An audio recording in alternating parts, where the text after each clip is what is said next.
अरे बिंदु, आज घर में बहुत काम है। आज तुझे स्कूल जाने की जरूरत नहीं है।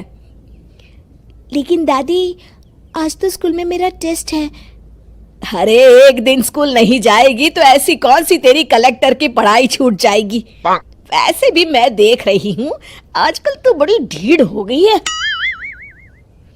अपनी दादी की बातें सुनकर बिंदु नाराज हो जाती है। तभी उसकी माँ कहती है, अरे बिंदु, इतनी छोटी बात पे मुंह फुलाने की क्या जरूरत है। दादी बिल्कुल सही कह रही हैं। लड़कियों को तो घर के काम काज सीखना चाहिए। अरे बहू, रमेश के लाड़ प्यार ने इसे बिगाड़ रखा है। कम से कम तू तो मेरी बात समझती है। अच्छा, मेरी पूजा का समय हो गया है, मैं पूजा करने जा रही हूँ। इतना कहकर रमेश की माँ वहां से चली जाती है। इस तरह बिंदु की दादी और माँ दोनों अक्सर उसे घर के कामों में ही उलझा कर रखते थे। कुछ दिनों के बाद राजू और बिंदु के 10वीं के रिजल्ट्स आते हैं। दोनों बच्चे दादी को अपना अपना रिपोर्ट कार्ड दिखाते हैं। शाबाश मेरे लाल, तू तो बड़े अच्छे नंबरों से पास हुआ है। तभी बिंदु कहती है, दादी मैं भी अच्छे नंबरों से पास हुई हूँ।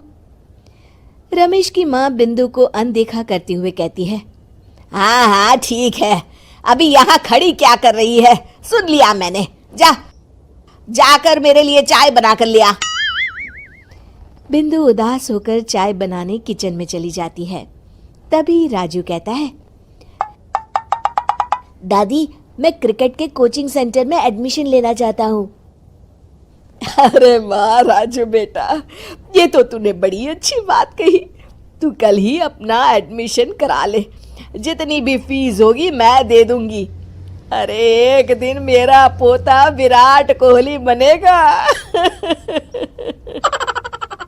इस तरह अक्सर रमेश की माँ अपनी पोती बिंदु के साथ दुर्व्यवहार करती थी।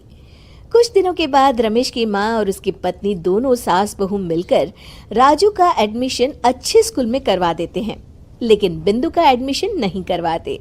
इस बात से नाराज होकर बिंदु अपनी दादी से कहती है, लेकिन दादी मुझे भी आगे की पढ़ाई करनी है।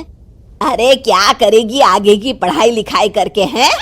आज से ये पढ़ाई का भूत अपने दिमाग से उतार दे। इतना कहकर रमेश की माँ वहां से चली जाती है। उस दिन के बाद से बिंदु की पढ़ाई हमेशा के लिए छूट जाती है और उसकी दादी उससे घर के सारे काम करवाना शुरू कर देती है। इस तरह उसका सारा दिन घर के कामों में ही बीत जाता था। कुछ दिन बीत जाते हैं और एक दिन रमेश छुट्टियों पर घर आता है। बिंदु को घर के काम करते हुए देख उससे कहता है, अरे बिंदु बेटा, तुम स्कूल नहीं गई? पिताजी, दादी ने मेरा एडमिशन कराने से मना कर दिया है। वे कहती हैं घर पे रहकर घर के काम करना सीख। अपनी माँ का ये बर्ताव देख रमेश को बहुत गुस्सा आता है और वो अपनी माँ से कहता है, माँ ये तुमने क्या किया? आगे की पढ़ाई के लिए स्कूल में बिंदु का एडमिशन क्यों नहीं करवाया? अरे बेटा, लड़की जात है, ज्यादा पढ़ लिख कर क्या करेगी? वैसे भी शादी के बाद तो इसे घर के ही काम करने हैं ना। तुम किस जमाने में जी रही हो माँ? अगर कल्पना चावला के घर वाले भी तुम्हारी सोच के होते तो क्या वो पूरी दुनिया में हिंदुस्तान का नाम रोशन कर पाती?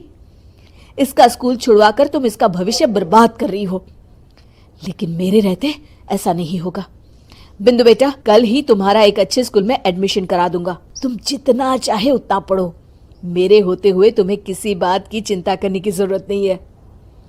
अपने पिता से हौसला पाकर बिंदु खुश हो जाती है और कहती है, जी पापा, मैं खूब मन लगाकर पढ़ाई करूंगी और बड़ी होकर डॉक्टर बनूंगी। ये हुई ना बात, शाबाश मेरी बेटी।